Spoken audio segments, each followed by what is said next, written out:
Hello everybody and welcome to another edition of Wine Wednesday. I'm here with Hiram Hernandez. Hey. And it would only be his idea to do this in a hot tub. So welcome to the hot tub edition of Wine Wednesday. This is awesome. Yeah, I'm super pumped on this. This is my favorite thing in the whole world. Today's wine, sparkling Welch's, in honor of Mr. Hiram here. He is currently just taking a break. Taking a break from alcohol, staying sober, and I appreciate that. I respect that. So yeah. This, if anyone wants to know what sparkling non-alcoholic grape juice tastes like, it tastes like the stuff that they do in communion for church. Like I drink this and it instantly brings me back to kind of just tastes like clay. Or clay. Yeah, I think it just tastes like liquefied clay, but I'm drinking it and I'm grateful. It's the blood of Jesus. Okay. I'm pretty sure it's just clay. Yeah, a lot of sugar. So Hiram. Hey. I got a lot of questions I want to ask you. Perfect. The biggest thing is, dude, I think you're like a complete and total mystery. Like, I don't think a whole lot of people understand like your background and your story. Yeah. So you're probably going to talk a lot here because I essentially, if you could you just go through like the very beginning of your musical journey? Like, you came from like Virginia, right? Yeah. Yeah. Okay. So I started playing music when I was, I think like 7 or 8 years old. My grandpa would always play around on a keyboard. I want to speak up just because I don't know how loud this hot tub is. Oh, okay. Well, yeah, my grandpa would always play around on his keyboard, and he was super talented. So he would learn everything by ear, and he would just jam, and just do stuff. And then I remember being super little, even before like 7 or 8, when like I was actually interested in learning how to play piano. Yeah. Was he the one who taught you? He didn't teach me anything. He would just play, and he'd be like, yeah. I'm a rock star. Yeah, well, kind of. Yeah. So basically, yeah, I don't know. He would learn anything about it, but I was super interested in Michael Jackson at a super young age. Really? Yes, I tried to learn how to play. That's interesting. I think it was Beat It on piano. And I was like, no, I can't get it. But as I got older, my uncle actually, when I was 11, he gave me my first guitar. And that's when it all went downhill, for sure. That's when it was just nothing but music for the rest of my life. Yeah. Did he kind of see your interest in music? Is that why he... Yeah, definitely. He showed me Metallica at a real young age. Oh, okay. And I was like, fuck yeah, this is awesome, So I was super into it. And he would play guitar. He was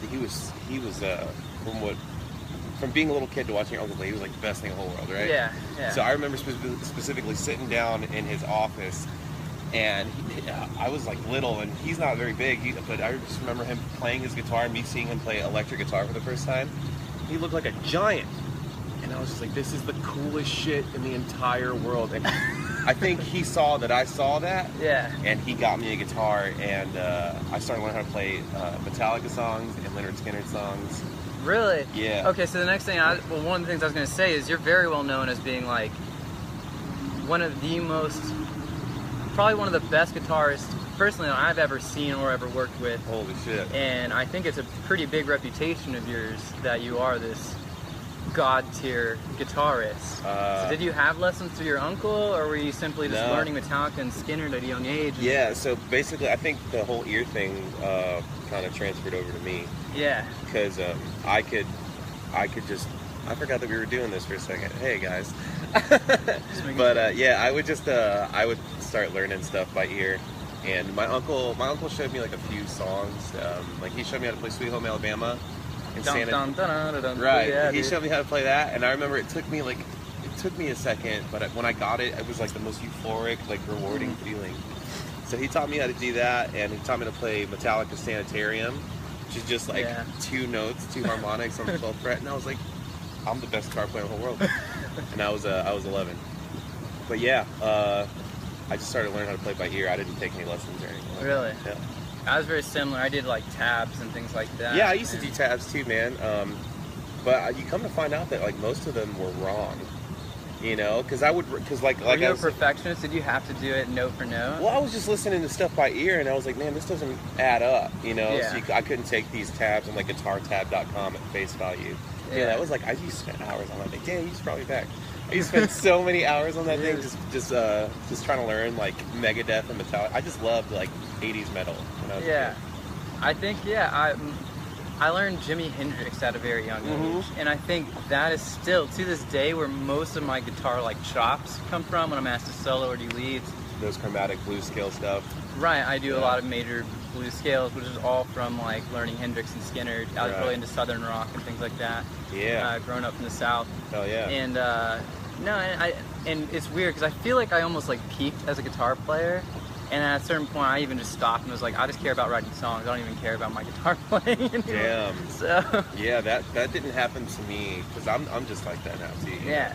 I don't care about being able to shred, or I don't even care about being able to play guitar that much, as much as I care about crafting and playing a good song, you know, or crafting and just conceptualizing a really good song. That's my biggest thing. Well, it helps as a producer for sure. Totally. Which we'll get to before we skip to the end of the story, or the current present day. There we go. What was your what was like your first band or whatever? Like, what kind of got you your start? How old were you when you made your first band? I was 12. No way, really? Yeah. I met some dude in my neighborhood, and he was a little older. He was like 16, and we grew up in like the absolute shittiest neighborhood like ever, in Newport News, Virginia. Like, I'm talking like everybody's parents were on meth or on heroin. Really? Except for mine. My mom was just crazy, but she didn't drug it out.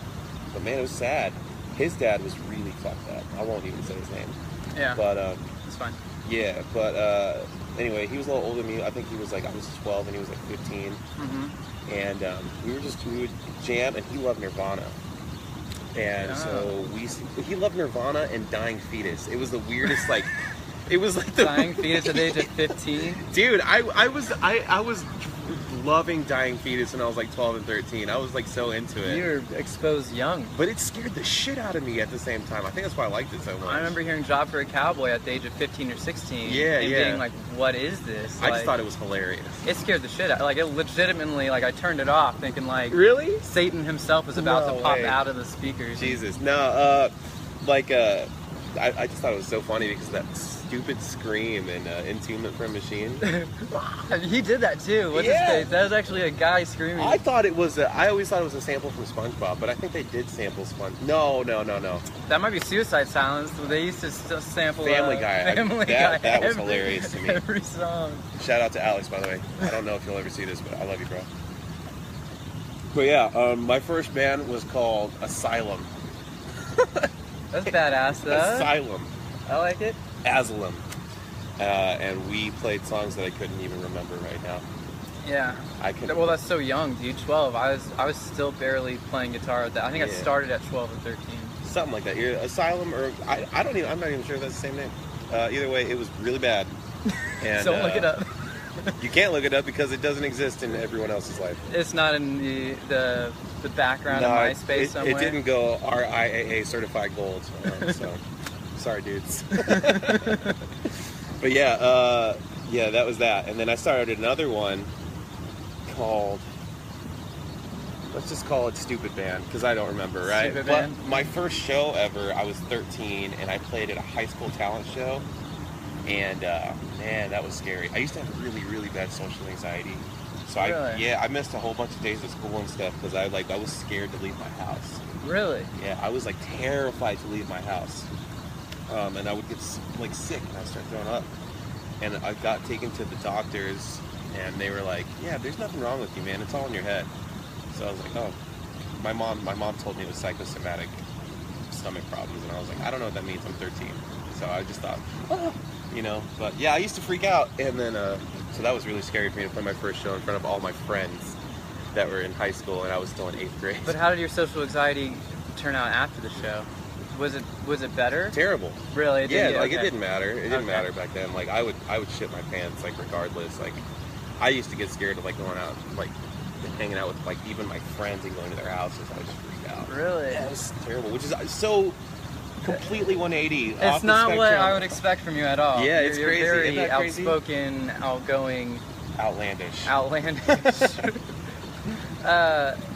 Okay, so for me it was like I moved around a lot as a kid, Right. and I kind of found my identity through music. Like I found my social group, and like I became who I was because I was going to local shows and things like that. But I was actually, when I moved to Arizona, I was the new kid. I was hiding beneath like the staircase at lunchtime so no one would see me. Oh yeah. And I remember I played my first talent show, and a kid comes up to me and was like, "Oh, don't you know this other kid's playing the talent show? This other guitarist who's like long, greasy-haired Metallica guy." Oh, I had one of those too. And he's so like, funny. and I'm came from the South, so like I was wearing like Abercrombie, which wasn't even preppy in the South. Like, Right. If you weren't wearing a collared shirt, you weren't preppy. Totally. But in Arizona, it was preppy as hell. Right. So they were like, who's this like ultra preppy kid going up against this Metallica kid? And I was like, hell no, you don't think I can play guitar just because I wear Abercrombie and he wears Metallica? Right. So I was like 15, 16, whatever. And I just started like shredding like my teeth and behind my head and like doing taps, like going all like balls to the wall. And then I instantly became like famous in my school. Oh yeah. And everyone loved me and wanted to be my friend. Hell yeah. And that kind of like eradicated the sitting behind the staircase and hiding out from everyone. Cool. Yeah, that kind of ended for me too. Well, I used to bring my guitar to school too. Yeah. But you weren't allowed to. Like it was like really frowned upon. Like you could, Really? Yeah, they were like, man, they tried to like take it away from They me. didn't have and like stuff. music classes back then? Or? No, not until I got to high school. Oh, okay. It was I actually failed 7th grade because that's when I really started hitting hard with music. Really? Crazy. Who failed 7th grade? Your boy did. Yeah, that was nuts. But yeah, I used to try to show off in front of my friends and stuff after people started to know that I could play a little It was bit. probably the confidence booster that you needed. Maybe. I think so. Yeah, I would still feel like super sick about doing it in both ways. I was like, oh, I'm so sick. Yeah. But I sucked. Do you get stage fright anymore? Hell no. No. No, dude. I've been touring and playing for a long time now. So like, I don't get like, I did when we played our first show as a band. Yeah. As the band that we are now. West I was Coast? like, yeah. That was like really rare because I'm usually just like, whatever, man. You know, like, Right. Why am I going to be scared or feel nervous to go out and have fun? You know. Right. Which I can see why people do. But yeah, that first one we played as this band, I was like, fuck, because I'd never sang in a band before, like without a guitar. Really? Yeah. Well, I guess that makes sense because you're such a prominent guitar player. Yeah, I'd never done it, you know. So I was pretty nervous. Is this the first time you ever fronted a band? No. No. No, I my guitar player was in Scary Kids, Chad, you know. Mm-hmm. Chad. So after I met up with him, like in 2007, and we started a band with the dudes in Drop Dead Gorgeous, and then that kind of fizzled out. I was only playing guitar, and then since like about 2012, I've been playing guitar and singing. But then I joined the New Low, and then kind of that took a back burner. Then I left the New Low. Wait, okay, hold on. Before we get to the New Low. Right. Let's What? actually, okay, go ahead. No, I do want to come back to that though. So you're still in high school. You're probably at like what, 14 now, 15, about to get into high school. Oh yeah. And so when does your I know eventually you start touring, right? This is what takes you out of Virginia. Yeah. No, not really. No, something else took me out of Virginia. No, when I got into high school, that's when I started really like trying to be in a band for real. Yeah. And like my mom, so we used to live in that Methy neighborhood, right? Yeah. Then my mom she bought her first house when I was 14, and what a sweetheart, man. She bought it specifically with a garage so that my band could jam in the garage. And she would go, like, in hindsight, dude, she would go through hell, absolute hell, just to have me play, you know. And I didn't notice it back then because she would always scream at me. Mm-hmm. But she did it for me, which is kind of cool. But yeah, I started taking the band stuff like more serious in high school, and then I started like playing out a whole bunch, and, like, you know, playing shows and really starting to like gain some sort of traction around my house. And this when you start singing and stuff too, or? No. I was just playing guitar. I was like scared to sing. You know, I was like scared to sing in bands when I was younger. So I would just play guitar. But I always like tried to sing backup, you know, vocals and stuff. But yeah, I don't know. So then what took you out of Virginia? If you don't mind me asking. We don't have to. No, that's okay. For all of you watching, it's gonna get kind of crazy. So yeah, like I said, I was in that band with Chad from Scary Kids, Jake and Coop from Drop Dead Gorgeous. Wait, this is in Virginia? Yeah. Like, so he was in Scary Kids. We met up while I moved out of Virginia when I was 21. Okay. So. Wait, how did you meet Chad and all them? They're from Arizona. Right. I met Chad through a mutual friend named Jerry who sang in a band called Sky's Airplane. Okay. And when Jerry left of Mice and Men, he left Sky's Airplane to be in of Mice and Men. He hit me up. The only reason I know him is because we grew up together in Hampton, Virginia. Okay. So you grew up with a guy from a Mice and Men. Sky's Airplane. Sky's Airplane. His name's Jerry. And he was from the Scary Kids, which is how you met Chad. Right, exactly. So me and Chad met up at this venue called the Norva in Norfolk, Virginia. Yeah. Because Jerry had already been looking for like people to play with to start a new band. Okay. And he wanted Chad, and he wanted me to do it too. And then Jerry dips out of the whole equation, and then it's just me and Chad. And then Chad's like, whatever, dude. Like, he liked what I wrote for like the stuff they were doing. I laid some guitar parts over their stuff. Yeah. And he loved it, and he was like, bro, let's just keep he's like the nicest dude, so I'm gonna impersonate Chad. He's like, dude, like, for sure, like, let's just keep fucking doing that shit, you know what I mean? So we just kept doing that stuff. So I'm leading up to what takes me out of Virginia. No, keep going. Okay, this is a good story. Yeah, it's a story for sure. So we got up with these dudes, we started writing. They lived in Denver, I lived in Virginia, Chad lives in Phoenix. So the first time we all met up as a band, we met up in Denver, and we wrote a record in 30 days. Wait, so you flew out from Virginia to Denver to do this? Yeah. And you had just been sitting in demos otherwise? Yeah, like we had never even met each other, and we met each other in Denver. Oh, that's a big old... He's aiming right for my shit! Get off out of my here, bro! shoe! Get out of here! That's Sorry, we had a polar bear just run through. Yeah. The brown had like 90 legs. But yeah, okay.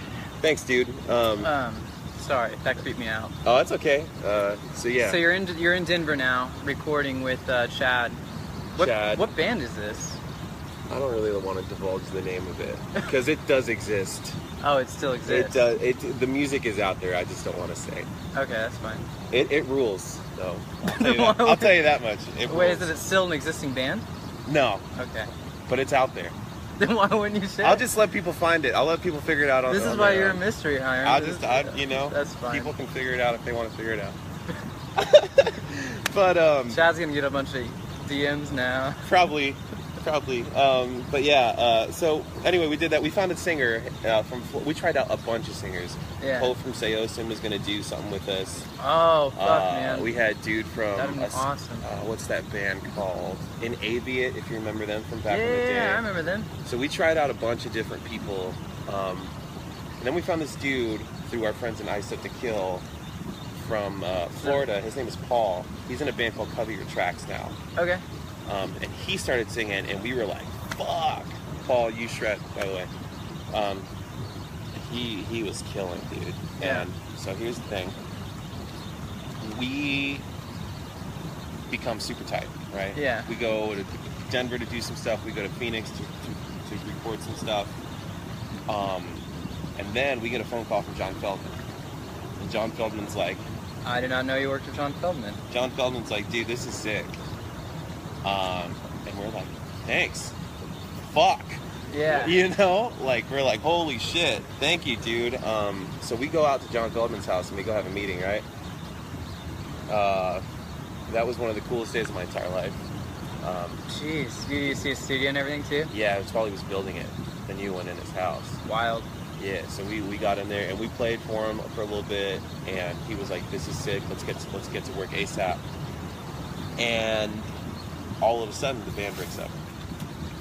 Why? Was there... well, it sounds like it was difficult just to everyone living in different states. I actually don't know, man. I don't know, but I believe that everything happens, and thank you so much, in a weird, beautiful sort of reason. So yeah, the band broke up, and this is like the most in-depth I've ever gotten about any of this shit, by the way. I told you I want to know about it. This is crazy. I think they're gonna like it too, man. Who is this? Someone says something. Oh no, we're not reading comments yet. Oh, we're not okay. reading. That's till the end. Okay. Swiping away. Never mind. We'll do that later. We'll do that later. But keep asking questions though. Yeah, please. We do want to answer questions later. Anyway, yeah, I'm at Feldy's, and the band breaks up shortly after, and then I go back to Virginia, and I went from this feeling of having everything about to happen to, and Chad, I'm sure, felt this exact same way. You know, he had Scary Kids kind of broke up. He was like, what the fuck do I do now? Yeah, that must have been right around the time Yeah. they were releasing that last album. It was 2010, so it was a couple years afterwards. They were just touring off of it for a while. Okay. Yeah, so I go back to Virginia, and then I have no money. I have nothing. I had this girlfriend, and she was cool. It was awesome. I was like head over heels for her, kind of, you know. Mm-hmm. And then she breaks up with me, and then I fucking lost my mind. That'll do it, dude. I lost my mind so bad that I was driving my car, and I had like this panic attack of overwhelming like numbness and anxiety and just emptiness. You just wanted to crash it. And I was driving on a bridge, and I go to turn off the bridge. No, dude. And at the very last second, right when I'm about to hit the guardrail, I pulled away, and I went home, and it was like 3 in the morning, and I woke my mom up, and me and my mom never had like this crazy good relationship or nothing. It's been pretty bad. Yeah. But she told me something. It just brought me down so hard. Then I called Chad. I was like, dude, I tried to do something bad tonight, and I thankfully didn't do it. And he was like, just come live with me, dude. And in 2 days, I got a plane ticket, and I had a laptop, and I had some clothes, and I just left. And that's what brought you to Phoenix. That's what brought me to Phoenix. That's insane, man. That's what brought me to Phoenix. It was Chad. Chad said, I have a basement you can live in. Let's see if he just pops up. And he saved my fucking life. And that was May 30th, 2012. Wow, I remember it. Mm-hmm. Yep. And then I got here, and shit felt even worse. Because my head was just like, oh my gosh, I'm alone, I have place. no friends, yeah. You know, this is nuts. And then slowly I just came to get into a hot tub with my friend. End of story, good night guys, bye. Alright, so now we're at the part of the story where I'm starting to know you and hear rumors like of this Hiram guy coming to Arizona. Okay. The first time I hear your name, I think it was one of the first bands you recorded out here was, so before we were the Breaking Pattern, we were a band called Ezer. The Breaking Pattern was kind of a split between me and Brandon coming together to form a new band. Brandon was in a band called Linux House. Yes. And the first time I had heard about you was when I heard Linux House drop their first single, and I was like, yo, who'd you guys record with? And they mentioned Hiram. I was like, who's that? Right, who am I? And I think you were, what? So you came here, and was your intention to become a producer? Was it to start bands? Was it? No, it was Or literally just to get away, it sounds like was the main intention, but what was your game plan? Yeah, it was to not die. That was like the first and foremost. That's usually survival. It was like, just don't, like, try to be less sad. Oh my gosh, that's crazy. And then me and Chad were just gonna work on music until the fucking cows come home, you know, like that was our thing. We had all these plans, we had managers still interested, and, you know, booking agents and stuff interested or whatever. And we had a lot of plans, and we wrote some songs, and then we named a band, and we called it Nava. And then... Oh, I remember that band. Yeah, and then we were just gonna do that, and be cool. And then, What did you even ask? I'm sorry. Okay, but okay. Before we even get into you becoming a producer, right? There is which is where I was going. There's still a lot of details missing that I thought were going to pop up in Virginia that maybe don't come till later. But you were in, I believe you played for a band called Glass Cloud. Yeah. I believe you played in New Low. And I think you have a couple others in there as well that we're not too sure about. Yeah. So yeah, the Glass Cloud thing, that was actually before I moved out here. Me and Chad were still doing this thing. It was becoming stagnant, you know. And then Jerry hits me up and he's like, hey dude, remember me? Like, let's start a band again. And so I wrote a few songs and we formed a band and we got signed to Equal Vision in like 4 days. I'm not even kidding. Damn. Yeah. Was it through his former connections doing I think so. Not Mice and Sky Eats Airplanes? Yeah. So I signed to Equal Vision like after like legitimate maybe realistically 4 to 7 days. Yeah. It's like, hey, I wrote a song. We got some dudes, Chad and Travis, who I was in a band with before back home, and we were all like friends. And then, you know, we were writing, and then shit just wasn't feeling right. You know, there was different personalities that weren't meshing with each other, and then that dissolved pretty quick. Like within like the first 3 weeks of us doing it and me being a part of it, I realized that the way that these people like to work wasn't the way that I could work. You know, it was just different. I'm not going to say anything bad. No, that's fine. We don't have to go into the drama of it. But yeah, it was just I couldn't do it. I don't think I don't know. I couldn't do it. So I left it pretty quick. And was that around the time that you left for Phoenix as well? Yeah, that was like within. No, actually, that was like 8 or 9 months prior to that. I imagine that kind of led up to the metaphorical crash.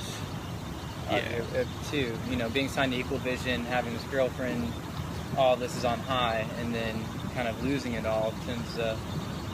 That fucks you up, dude. Especially when you're a young age and you've never experienced that kind of. Yeah, I was 21 or 20 or 21, dude. You know, and I'm older than that now.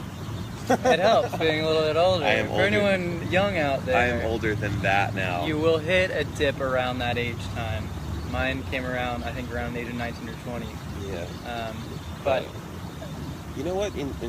I've said this before. I don't think realistically back then mentally, because I had a lot of anxiety and a lot of really messed up stress. I don't think that I was ready to do anything big. You know, I think that the reason the John Feldman thing like kind of came and went, and me not being able to do those things with the Glass Cloud dudes, and I don't think that I was ready to handle that. You know? Yeah. I just don't think that mentally I was prepared to handle a life that was constantly traveling and constantly touring. It's intense, and I kind of agree too. When I was younger, I don't know if I would have been mentally ready for like rock stardom or anything like that. You see it happen to young bands, right? Or even like pop stars or whatever, and how they go completely off the rails because they're not used to just like normal levels of pressure and expectation, let alone these gargantuous amounts of pressure and expectation on top of like people as a musician like idolize you and worship you to a degree that's like not healthy for your own ego, because you're like, well, I am just as normal as the next person, but people are looking to me for answers. Yeah. And it's hard to like provide them answers when you yourself haven't experienced enough life to provide them with any kind of guidance or anything like that. So yeah, you know, I think for me, like really what it was is just like mentally I was just fucked up. Yeah. You know, like I have dealt with like a lot of like obsessive, like quirky things that I couldn't really function well as a human being, you know. But yeah, you know, like things are on the up and up now, so that's pretty cool. That's good, dude. And one of the most impressive things is you're talking about you come from like this bad neighborhood with lots of drugs, and you've grown up around other popular musicians all around you and things like that. But here we are. You're my first guest drinking non-alcoholic wine, and during the recording process of our EP, you were sober for that entire time as well. You had just started being sober, I think, the day we started our album, which is funny because I came in the first day of recording this giant ass bottle of like Gentleman's Jack or some whiskey. Yeah, I've just gone through some fucking shit, dude, and I still go through spurts of drinking here now, but I feel fortunate enough that I can tell myself, hey, you need to chill the fuck out for like a little bit. How do you feel like when it comes to like writing or producing or any kind of like creative outlet, do you feel like you need any kind of like crutch of alcohol or drugs or anything like that, or do you feel like you're naturally outputting without it? I don't think that's tough, man. I think it's all a product of circumstance and like what predicament you're in when you go to write a song. Mm-hmm. So if you write a sober song, you can hear that the song is sober, I feel like. Right. If you write a fucked up song and you're on some shit, I feel like you can hear that too. Even in pop music, like bigger pop music, like The Weeknd, you can tell that dude's been through some shit. And you can tell that dude loves drinking and cocaine. Yeah. Like, so I don't know, man. I think it has its ups and downs. If I'm drunk and I'm writing a song, it can be cool. It can really suck. I do think it has its cool influences and it has its bad influences. Like, I've written songs high on coke, I've written songs high on weed, I've written songs drunk as hell, I've written songs on mushrooms. And I will say that the mushroom one, I've only done mushrooms one time in my life. And it's so funny. I sat in a recliner and I played the same chord for 4 hours. The same one chord. Just the one chord. Do you remember what chord it was? Yeah, it was some form of D major suspended thing. It was like D suspended but up high, and dude, I was like, I called it the healing chord because I felt like I was being healed. I had like mad delay and reverb on it and stuff. I remember it so vividly. Oh god. Well, I will say I actually really liked the fact that during our album, I think not only did you when you were sober for the duration of our album, I think you had, I don't know if you had recently committed to going full vegan, but I think it was like somewhere in that time frame you had just started going. When did we do it again? What was the month? Earlier like this May? year. It was like April, May. Was it? Yeah. If it was April or May, then yeah, I was into it. That's back when I was like, I think I started doing it in like February, and I was like feeling the full effect of it. It's all new. I had all this fucking crazy energy. You remember? Yeah. I had all this energy, and I still have mad energy. I don't know how I'm able to like. You very much do. Yeah. I think it's a good thing. Yeah. But yeah, I just had bad energy, and then you kept bringing me those damn Red Bulls, dude. Well, here's the other thing I noticed with you as like a creative person. There's these moments where, and I've never seen it to anyone else to the extent that you have it, but you get in these zones where like if you hit it and you're just like, and it doesn't have to be because I bring a bunch of Red Bull or whatever, but like if you are in these like moments where you just have these like moments of inspiration, you're really good at like catching it when it comes and just riding it out until it's done. Yeah. And so we'd have these days where we'd be in the studio. There's some days where like the wave never came and we'd be in the studio for like an hour or two just trying to grind out whatever, and then like nothing really came. But then there'd be these other days where it would just come and it would hit you, and it'd be like a train, man. We'd just be going till like 3 o'clock in the morning, just like for like, we'll have like these 12-hour sessions. Yeah, I think the biggest thing about that is the work ethic side of it too. Some days there are just going to be those days where like I think you feel the vibe of the room, and it's just like, man, like you're, I don't know if it's whatever, your third eye or something, your vibes start to like meld and congeal together, and you're just like, oh, not today, which sucks, but that is the reality of some situations, and then sometimes you just have to force that, especially if there's a time limit or a time constriction or budget. It's just like, hey, you got to get this shit done. Luckily enough for us, we didn't have a label breathing down my neck saying, hey, fucking do this. Yeah. And I think that's why the record turned out so good. By the way, it rips. It's so good. Single coming out this Friday. Here's my promo. Fuck yeah. But yeah, I think because we were so methodical about it, it turned out super sick. But work ethic, especially going vegan, my work ethic, and people are going to be like, yeah, oh, your phone's doing some shit. Don't worry about that. It won't stop the recording. It won't? No. Okay. But yeah, very sexy. Very Girls Gone Wild looking. But one of the things I was also going to talk about with like kind of your creative process is like you've never held like a 9-to-5 job, right? You've always been a full-time musician. I tried. You had a 9-to-5 job once? I tried. I had like 4 of them. Really? They lasted like 2 weeks each. Really? Yeah, I worked at Blockbuster Video. That was that's similar. that was my first job, was working at Blockbuster. And that lasted 2 weeks. How did you mess that one up? Dude, how don't you? Okay. I mean, I didn't mean to make fun of you there, but that's okay. Yeah, it's because I just didn't feel like going sometimes because I just wanted to play. I'm not even kidding you. I just wanted to play. Yeah. Yeah, and I thought that other things were more important than this. Yeah. And, okay, so again, so being like a full-time creative person, do you feel yourself like when you catch that inspiration on any given day, do you always try and write it out? Because I know for me, like, I do work at like office jobs and things like that. So for me, like, I can't just be this crazy poet guy all the time. Mm-hmm. And it's not until like I get out of that mindset of like, okay, I got to stop grinding. I got to start being the creative guy again. Yeah. But for you, it's like this on switch all the time. Do you feel any like effects of that emotionally, or do you like, is that a positive thing, or? Yeah. Yeah. I think so. I think it definitely is. It never stops though.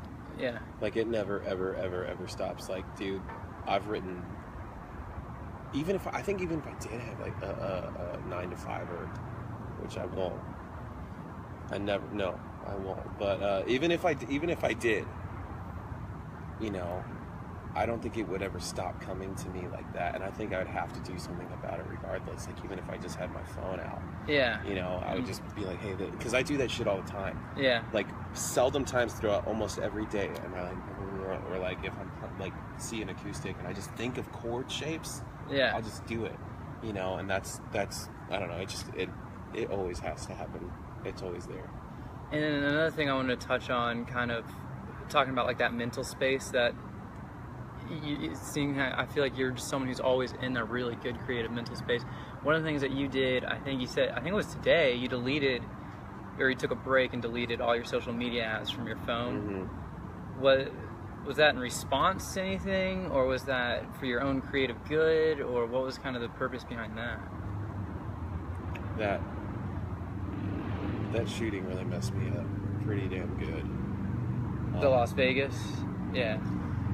Yeah, it messed me up so bad that I got so much. I think I didn't used to be, but for some reason now I'm like the most highly oversensitive and empathetic person.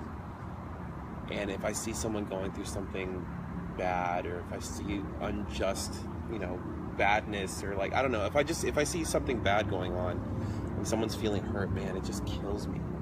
Right. You know, and like, it's not like, oh, I feel bad. Like, it literally like deeply destroys me. And then to see shit on the internet about like, oh, you know, false flag attack, or like, you know, like, yeah, that's silly. not even giving these fucking people that died a chance to be mourned. And their families don't want to deal with, like, who fucking cares, you know, if it was a false flag attack right now? You know, who gives a shit? These people have families. These people have lives, kids, brothers, sisters, daughters, husbands, you know, sons. Fucking, it makes me so unbelievably sad to see that people don't care enough about the reality of someone else's situation. You know, when it's so bad.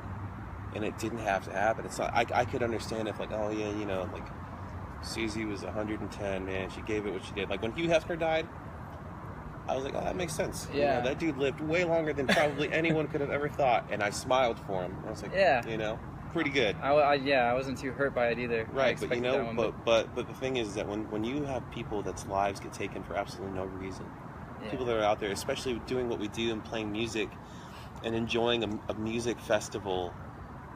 Up, man. You know, like Eagles of Death Metal in France, it's fucked up. Yeah. And nothing really hit me that bad until this last one. You know, like the Orlando nightclub, that I was just like, man, that's terrible. But like really diving in and feeling the levity of the situation, it's like, oh my god. Yeah. And I just felt it so bad, so bad. So I just had to get rid of all that shit, man, because it was I feel like it was just so insensitive for people to just post things like that, and it made me sad. It made me depressed to see shit. Honestly, I've been the exact same way lately, where it's it's hard for me to focus on work. It's hard for me to focus on band and creative energy and outlets because I'm feeling so darkened by the world that we live in. And like, I mean, I know it sounds like melodramatic, but it really is. I think, like you said, you're an empathetic person, and I mean, I think it's hard not to be empathetic in that situation, but I do feel like the insensitivity of a lot of the posts that I'm seeing from my own friends, and things like that. Right, exactly. It just bums me out even more than on top of already this tragic and terrible event. That, I mean, again, anyone can empathize with it, but as a musician, I do think it's particularly difficult knowing like what a concert, what music represents to us. You know, that's a place of comfort and unity. And you mentioned this on your own Facebook Live not too long ago, where you talked about how concerts are a place of love and unity and escapism. And it is. And like to face horror and fear, like literally the most nightmare of nightmare situations possibly happening.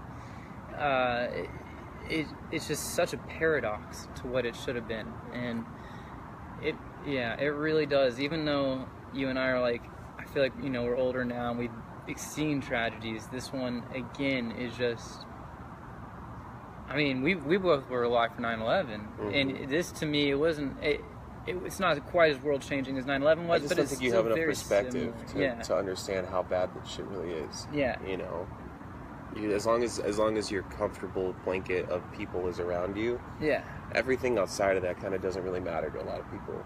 Right. You know, and thankfully there's foundations like the Red Cross and, you know, the Give Hope Foundation and GoFundMe's and stuff like that, you know, that there are people that are like that choose to go out and help when there's help to be needed. Yeah. You know, I think it takes a different type of person to actually give a shit about someone else's life that has nothing to do with yours. You know what I mean? I love it, and that's such an optimistic and positive way to view it too, because I think, I know we were getting negative and cynical there, talking about how we were seeing our own friends post things that are really disheartening, but I think you're right when you see like the nurses and the staff at the hospitals, and you hear all these hero stories and what the Red Cross is doing and the lines of the blood drive, and then again, for me, the real takeaway for what we can do is just like be aware of our own like love and affection towards others and the people 100%, around man. us. That's the only thing. I think my friend said the craziest shit to me. He was like, because I was texting him, I was like, dude, I don't know what to do, man. Like I've never felt any sort of empathy like I have, you know, today. He was like, you know what, man? He said radical empathy is the only thing that's going to change radical terrorism or, you know, radical hate. Right. You know, and I was like, holy shit, maybe you're right, you know, because maybe, like, even me talking about, hey, love is, you know, like fucking John Lennon, man. He said it the best, dude. You know, all you need is love, and that is the realest shit in the whole world. It sounds so, it's sad that it's the most cliche sounding thing in the whole world. You know what I mean? No, but it is really true. And like, I do feel like people think it's like this generic thing, but love is very action based. Like 100%. Going out, having conversations with your friends, caring about them, you know, like your buddy Chad said, hey, fly over here to Phoenix, and he saved your life with that 100%. one simple gesture. And that's what I'm talking about, is we can reach people who are these alone in their rooms, who are isolated, who are doing nothing, and who are contemplating, well, no one cares about me, I'm going to go make a name for myself by blasting. But, like, we can do something about it in the sense of, at least we can make a better society. And don't 100%. Get me wrong, evil will always exist. It will until this world is gone, evil will still exist, but there's still something that we can do as people. And again, it is taking the action of love. Don't just, you know, say love, love, love. Exactly. You know what, if think about this, if everyone was nice to each other, what would you have to be mad at? You know, like if we can at least try, and not to say that I'm a perfect person or anything, or that I'm like, you know, completely like 100% like I'm not John Lennon. You know? I am not John. You know what's crazy about John Lennon? Sidetrack. Did you know that he was such a prominent influence in society in the 1970s? That Ronald Reagan wanted to have him kicked out of the country. Did you know that? I did not. Because he was becoming such a public figurehead, bigger than Ronald Reagan, that he could influence the way people thought. Oh, I don't doubt it for a second. I was watching that George Harrison documentary that just came up on Netflix. Yeah. His agenda was just positive and preach love, and it preached like togetherness and not separationism, you know, like how fucking we are now. I just think that's amazing, man, that like I'm saying, like if we were fucking nice to each other and if we actually cared enough to go out and say hello or even just be like, how you doing, you know, change someone's day, I think that's a big deal. And as a musician, as an artist, you know, I feel like a little bit of that, you know, John Lennon's spirit kind of falls on us to progress, you know. That, yeah, definitely. We're, you know, the culture creators. We're the people who need to be on the forefront of that kind of movement. And 100%. It's tough because everyone has platform now. Everyone's got Facebook Live. Everyone's got Instagram. Everyone's got all this. Right. And so the people who have loud voices, they're the ones who really need to speak up now and not be the divisive ones, but be the uniters. Absolutely. And, absolutely. Yeah, no, dude, that was pretty awesome. Yeah. We hit pretty much everything I wanted to talk about, but I don't want to take up your entire night. Just trying to do a 180 real quick. What do you got going on? What's some promo that you can give us before we go to questions and answers? So question and answers, start spitting them out. Yeah, let's do that. We'll get to that in a second. Well, basically, you know, I got the West Coast thing going on. I'm recording a couple of really, really, really, really dope artists here soon. That local or outside of state or outside of state? They're yeah. I mean, you know, I've been doing a lot of that stuff. You know, I did Day Shop and I've been doing a bunch of stuff. But I didn't even ask you about. Sorry, there's so many things I didn't ask you. The Warner Brothers stuff and. That's all right. Yeah, I write for music and TV sometimes. But yeah, the stuff that I'm doing. The West Coast thing is we just filmed a music video last Sunday. Oh, nice. Yeah, and that'll be done here soon. And then we recently picked up a manager. That you know, he's doing a lot of good stuff, and we're on the cusp of some stuff for sure. That's exciting. And then the producing thing, I got a couple of really, really dope people coming in that I really can't divulge right now. But, that's fine. But it's awesome as shit. it's fucking awesome, and I'm excited. I'm really excited. Awesome. Well, if you guys, he's not on social media at the moment. Go follow The Earth Says on Instagram. Go follow West Coast Official on Instagram. Just, if you enjoy hanging out and talking with Hiram, you know, follow him on Facebook. We'll be back eventually, and we'll be happy to. It's up there. You know, I just had to delete the app, man. I just can't stand it right now. I'll probably get it back in a week and or two. No, I support it, dude. Honestly, I think we all need to kind of take breaks at sometimes. Like, just like you're taking breaks. Just to be a real person, man, you know? Like, there's times where I would catch myself just being like this, like a zombie for like 8 hours a day. Like, oh, wait a second, what's going on here? You know? Dude, if you're like that, stop doing that. You know? It's a habit, man. Go play volleyball or something. It's addicting. Yeah. I'm a sucker to it. I'm a slave to it. Oh, yeah. I feel it. All right, we got some questions. Let's see. Let's see how many we got. Are there any? Yeah, we got Ash Marie. Say it. I think she said say it around the time mark where we were talking about that band that you didn't want to say the name of. I'm not gonna do it.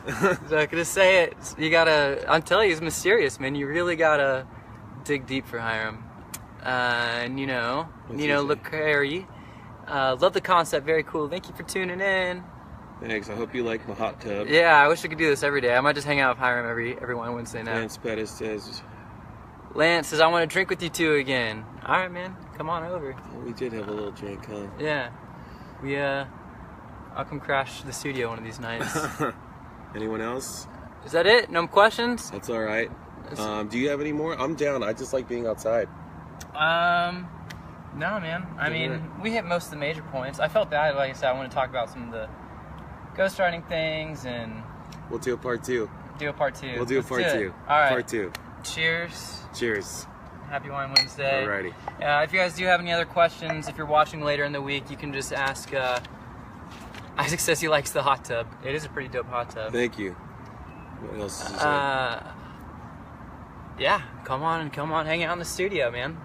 I mean, you've been working on the studio, right? You're still like building it out? Yeah, for sure. So it's still getting fleshed out. Definitely. Getting some skin on it. Alrighty, guys. All right, thank you so much for tuning in. We will see you next week. Bye, Hiram. Bye, us.